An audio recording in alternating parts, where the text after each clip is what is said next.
Hello friends, daffodil के इस online platform पर सामान्य विज्ञान की इस क्लास में मैं पवन कुमार सेन आप सबका हार्दिक स्वागत करता हूँ।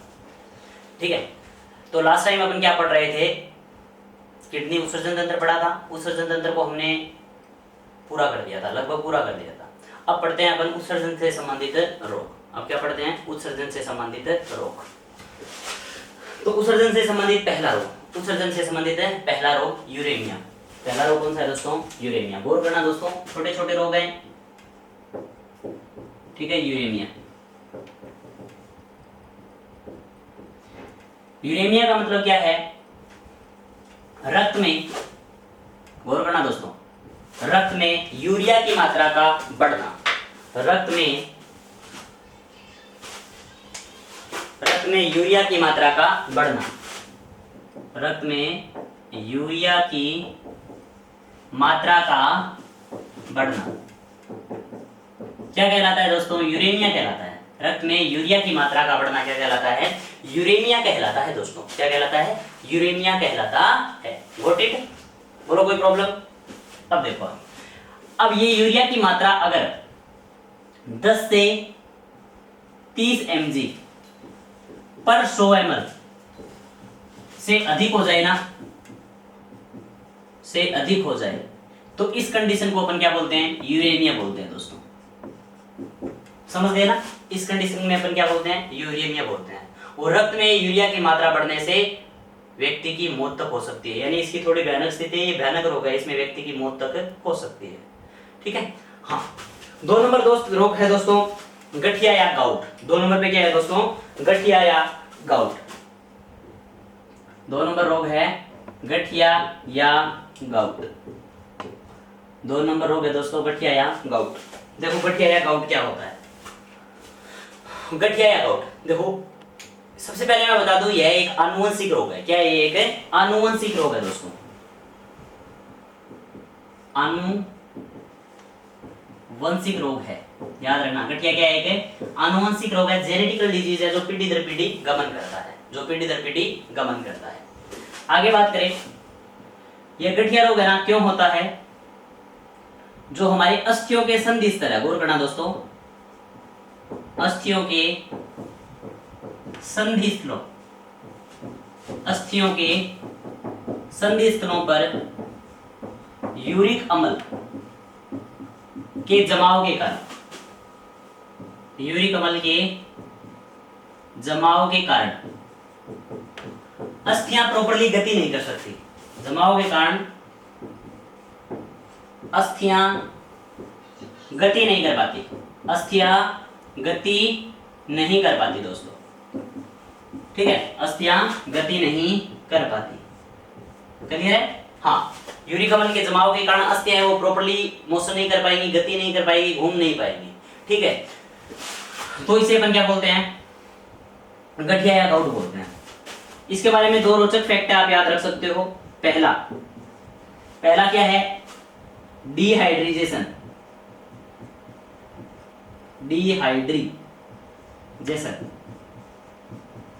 डिहाइड्रेशन से यह रोग बढ़ता है। डिहाइड्रेशन से यह रोग बढ़ता है। क्लियर है दोस्तों? डिहाइड्रेशन से यह रोग बढ़ता है। समझ गए ना? हाँ, जब शरीर में डिहाइड्रेशन होता है या अपन ये बोले कि जल की कमी आती है शरीर में, तो यह रोग बढ़ता है। उसके अलावा अपन ये बोल सकते हैं व्रत करने से भी यह रोग बढ़ता है दोस्तों। व्रत करने से भी यह रोग बढ़ता है। ठीक है, तो ये एक आनुवंशिक रोग है। इसमें क्या होता है? अपने अस्थियों के संधि स्थलों में यूरिक अम्ल का जमाव बढ़ जाता है, यूरिक अम्ल का जमाव बढ़ जाता है। क्लियर है बात? यहां तक कोई प्रॉब्लम है तो बोलो दोस्तों। यहां तक किसी को कोई भी प्रॉब्लम है तो बोलिए, आगे बात करें।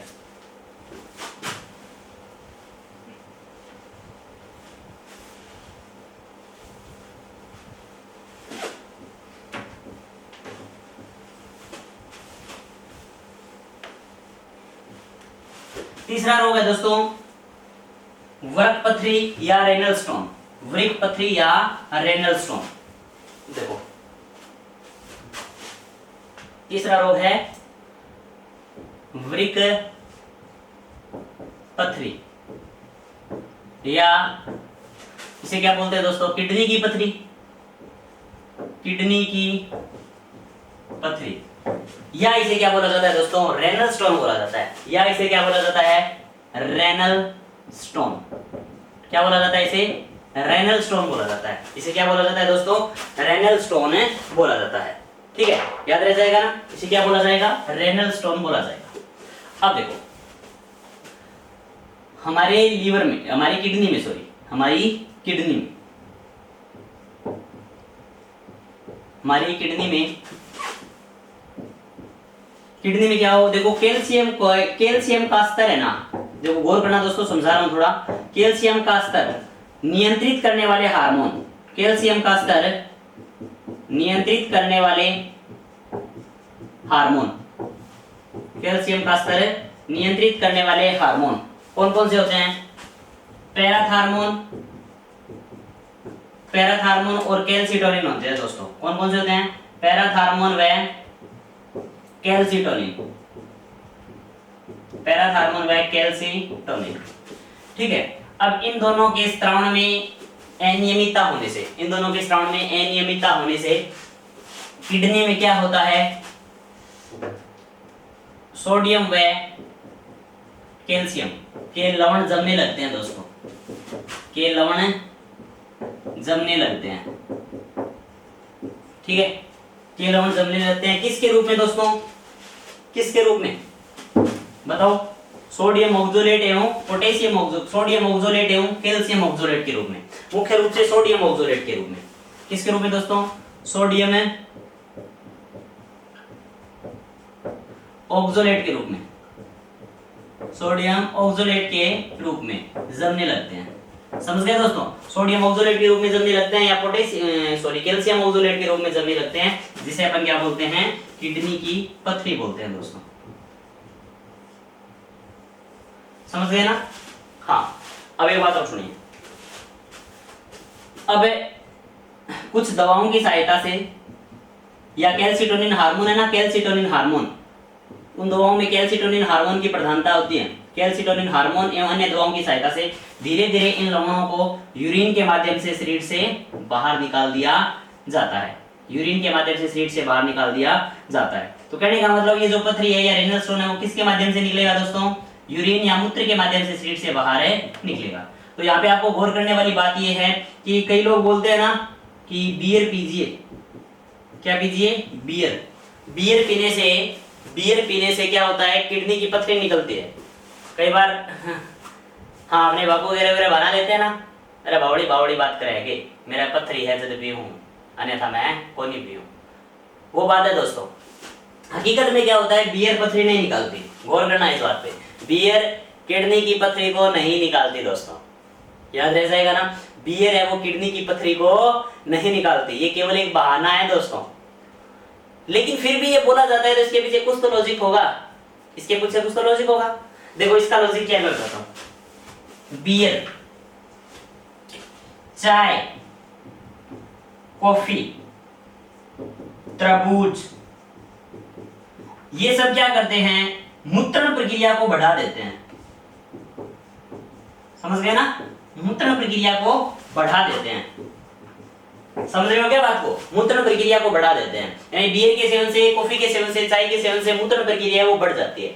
जब मूत्रण प्रक्रिया बढ़ती है तो मूत्र के साथ आने वाले इन लवणों की मात्रा भी बढ़ेगी, जिससे धीरे धीरे इसके उत्सर्जन में क्या होगी, आसानी होगी। क्लियर है। लेकिन बिना दवाओं के अगर कोई बियर पी रहा है ना तो गलत पी रहा है वो, समझ गए ना। बिना दवाओं के अगर कोई बियर पी रहा है ना तो गलत पी रहा है। ठीक है, इससे पथरी नहीं निकलती दोस्तों। ठीक है, हाँ ये पथरी निकालने में सहायता जरूर करता है थोड़ी। क्लियर है। हाँ, यानी मूत्र प्रक्रिया को बढ़ाने वाले पदार्थ है बियर, चाय, कॉफी, तरबूज आदि। लेकिन कई बार क्या होता है दोस्तों, ये सारे के सारे सिस्टम फेल हो जाते हैं, दवाओं से पथरी नहीं निकल पाती। अगर ज्यादा मात्रा में लवण जम जाए, अपन बोलते हैं कि पथरी है वो बड़ी हो गई, उस कंडीशन में क्या होता है, उस कंडीशन में क्या होता है, शल्य चिकित्सा के द्वारा, गौर करना दोस्तों, शल्य चिकित्सा ऑपरेशन, शल्य चिकित्सा के द्वारा पथरी को बाहर निकाला जाता है। शल्य चिकित्सा के द्वारा पथरी को बाहर निकाला जाता है, जिसे बोला जाता है दोस्तों लिथोट्रोपी बोला जाता है। याद रखना इस बात को, जिसे क्या बोला जाता है दोस्तों, लिथोट्रोपी बोला जाता है। गौर कर लिया बात को, जिसे क्या बोला जाता है? लिथोट्रोपी। हाँ, किडनी की शल्य चिकित्सा के द्वारा पथरी को बाहर निकालना या रेनल स्टोन को आउट करना, बाहर निकालना क्या कहलाता है? लिथोट्रोपी कहलाता है दोस्तों। क्या कहलाता है? लिथोट्रोपी। Got it? आगे बढ़े, ठीक है।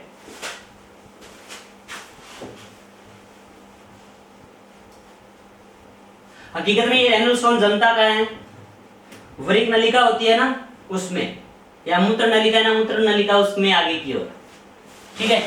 विशेष करके मैंने आपको किडनी के अंदर एक चीज बताई थी, लास्ट वीडियो देखना, मैंने बताया था कैलिक्स या चस्क, वृक्कीय पिरामिडों को वृक्कीय श्रोणि से जोड़ने वाली नलिकाएं, कैलिक्स या चस्क बताई थी ना। उस कैलिक्स या चस्क में, उस कैलिक्स या चस्क में पथरी है ना वो जम जाती है, ठीक है। कैलिक्स या चस्क में पथरी जम जाती है। देखो किस प्रकार से, थोड़ा बता देता हूं दोस्तों।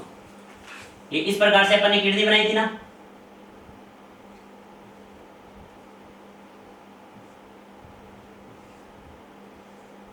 ठीक है। यहां पर हमने वृक्कीय पिरामिड बनाए थे दोस्तों इस प्रकार से,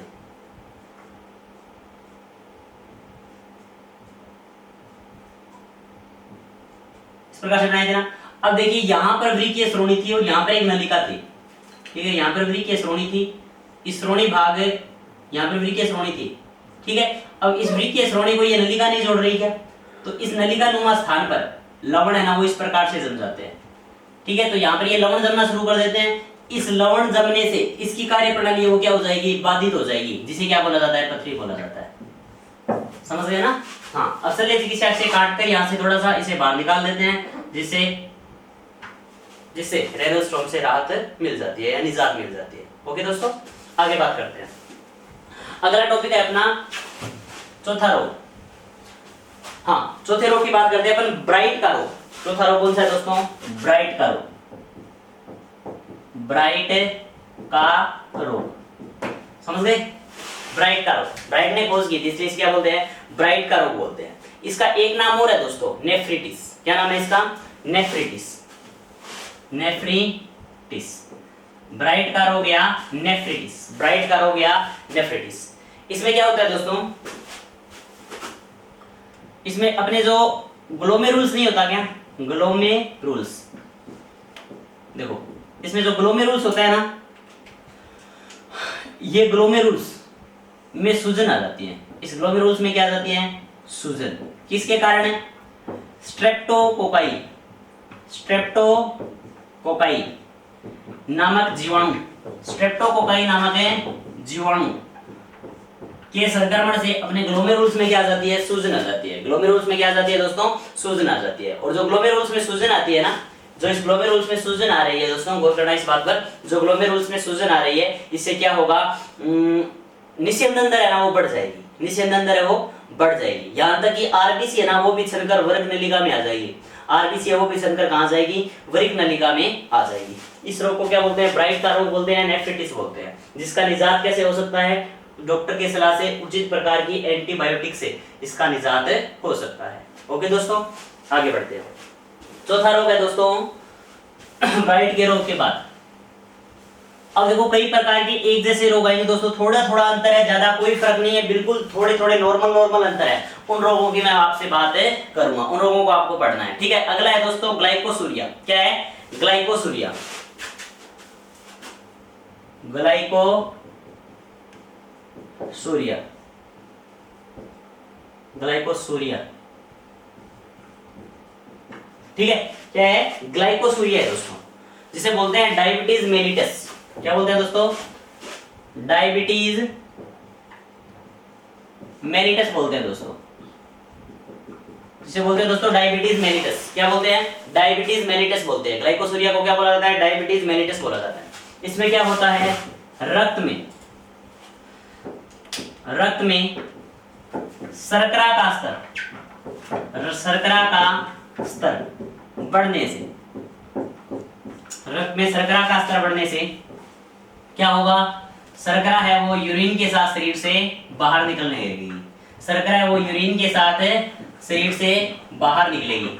इसे अपन क्या बोलते हैं? ग्लाइकोसूरिया या डायबिटीज मेलिटस बोलते हैं दोस्तों। क्या बोलते हैं? डायबिटीज मेलिटस, ठीक है। इसी प्रकार एक डायबिटीज और होती है दोस्तों, एक डायबिटीज और होती है जिसे क्या बोलते हैं, diabetes insipidus.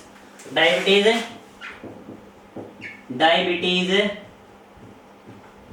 Insipidus, diabetes insipidus, समझ गए ना, डायबिटीज है इंसिपिडस। इसमें क्या होता है, देखो हमारी पीयूष ग्रंथि के द्वारा एक हार्मोन स्रावित होता है जिसका नाम है एडीएच, एंटी डायूरेटिक हार्मोन। क्या नाम है दोस्तों, anti diuretic hormone, anti diuretic hormone. दोस्तों यह हार्मोन क्या करता है, यह हार्मोन क्या करता है, हमारे शरीर में जल की मात्रा है ना उसे नियमित बनाए रखता है। यानी वृक्क नलिका में, किडनी में या वृकाणु में अपन बात करें तो जल के पुनः अवशोषण को बढ़ाता कौन है, एंटी डायूरेटिक हार्मोन बनाता है। ठीक है, अगर इसकी कमी आ जाए, अगर इसकी कमी आ जाए तो उस कंडीशन में, उसकी कमी होने से शरीर में जल की कमी आएगी, शरीर में जल देखो सॉरी माफ करना दोस्तों, एंटी डायूरेटिक हार्मोन में की कमी आएगी। तो एंटी डायूरेटिक हार्मोन की कमी आएगी तो किडनी में जल का पुनः अवशोषण क्या होगा दोस्तों, कम होगा। पुनः अवशोषण क्या होगा, कम होगा। और जब जल का पुनः अवशोषण कम होगा तो मूत्र के रूप में शरीर से लगातार उत्सर्जित होता रहेगा। ठीक है, जिससे मूत्र प्रक्रिया बढ़ जाएगी और मूत्र का आयतन बढ़ जाएगा या मूत्र की मात्रा बढ़ जाएगी। समझ रहे हो बात को। देखो एंटी डायूरेटिक हार्मोन क्या करता है, हमारे शरीर में किडनी के अंदर या वृकाणु के अंदर जल के पुनः अवशोषण को बढ़ाता है दोस्तों, जल के पुनः अवशोषण को बढ़ाता है। इसका एग्जांपल मैं आपको ऐसे दे सकता हूं कि गर्मियों में ना एंटी डायूरेटिक हार्मोन की मात्रा बढ़ जाती है दोस्तों। क्यों बढ़ जाती है, क्योंकि जल का पुनः अवशोषण है वो अधिक से अधिक हो सके। ठीक है, अब यही हार्मोन नहीं रहा तो जल का पुनः अवशोषण नहीं होगा, और जब जल का पुनः अवशोषण नहीं होगा तो मूत्र प्रक्रिया बढ़ जाएगी दोस्तों। समझ गए ना, मूत्र प्रक्रिया बढ़ जाएगी। बोलो कोई दिक्कत। अब बात करते हैं आगे।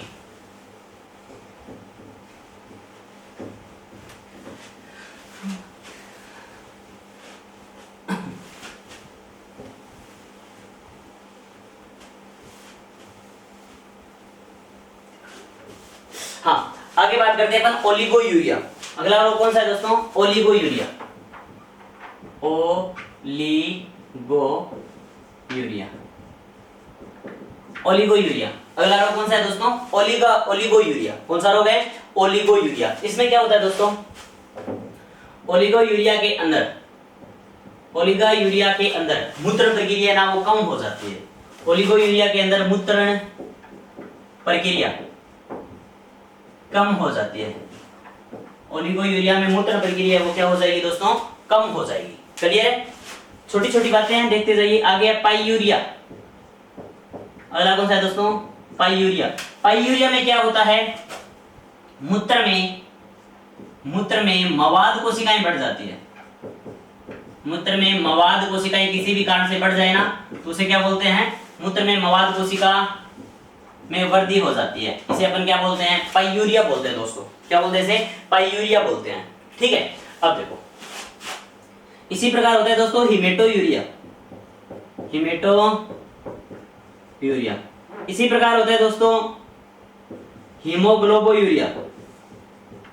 हीमोग्लोबोयूरिया इसी प्रकार होता है दोस्तों एल्बुमिन यूरिया।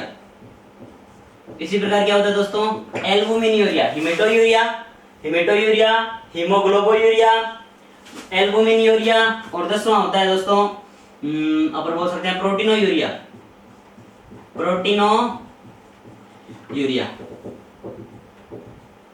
ठीक है, हिमेटोयूरिया में क्या होता है, मूत्र में आयरन की मात्रा बढ़ जाती है।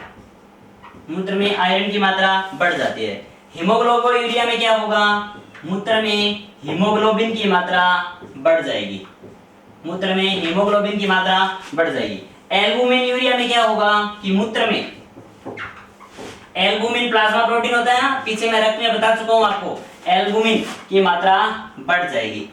मूत्र में एल्बुमिन की मात्रा दोस्तों बढ़ जाएगी। प्रोटीन यूरिया में क्या होगा, मूत्र में प्रोटीन की मात्रा बढ़ जाएगी। मूत्र में प्रोटीन की मात्रा बढ़ जाएगी दोस्तों। समझ में आ रही है ये बात, समझ रहे हो बात को, समझ रहे हो ना। आगे बढ़े, चलो आगे बात करते हैं। वो देखिए ओलिगोयूरिया में क्या होता है, मूत्र प्रक्रिया कम हो जाती है, यानी मूत्र का निर्माण होना कम हो जाता है। पाइयूरिया में मूत्र में मवाद कोशिका है वो बढ़ जाएगी। हिमेटोयूरिया में क्या होगा, हिमेटोयूरिया में मूत्र में आयरन की क्या हो जाएगी, वृद्धि हो जाएगी। हीमोग्लोबिन में मूत्र में हीमोग्लोबिन की वृद्धि हो जाएगी। एल्बुमिन यूरिया में मूत्र में क्या होगा, एल्बुमिन प्लाज्मा प्रोटीन है ना, उसकी मात्रा में वृद्धि हो जाएगी। और प्रोटीन यूरिया में क्या होगा, मूत्र के अंदर प्रोटीन की मात्रा दोस्तों बढ़ जाएगी। बोलो कोई दिक्कत, समझ रहे हो ना बात को? आगे बढ़ रहा हूं दोस्तों। आगे दोस्तों पीलिया, कौन सा रोग है, पीलिया, जिसे अपन हिपेटाइटिस बोलते हैं ना, हिपेटाइटिस, पीलिया। बाकी से डिटेल से अपन रोग के साथ पढ़ लेंगे, पीलिया को आगे आएगा, लेकिन नॉर्मल बता देता हूं पीलिया में होता क्या है, ठीक है। हाँ, मूत्र से यानी यूरिन और किडनी से कैसे संबंधित है पीलिया, वो देख लीजिए। अपना अलग से टॉपिक आएगा आगे, पीलिया रोग पढ़ेंगे ना तब। पीलिया में, पीलिया है ना वो पित्त वर्णकों से संबंधित है।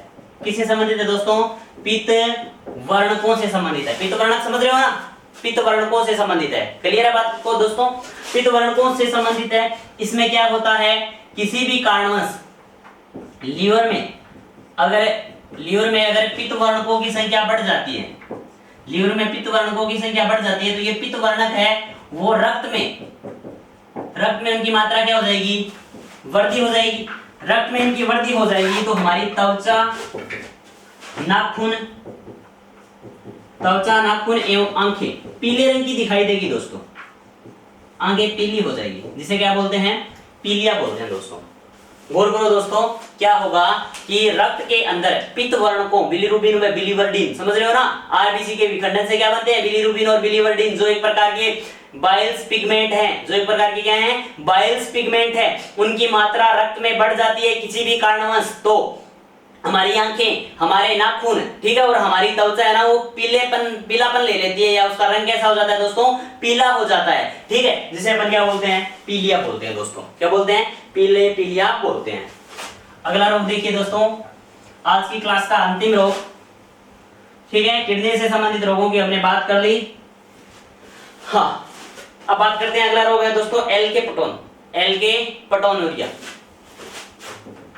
एल के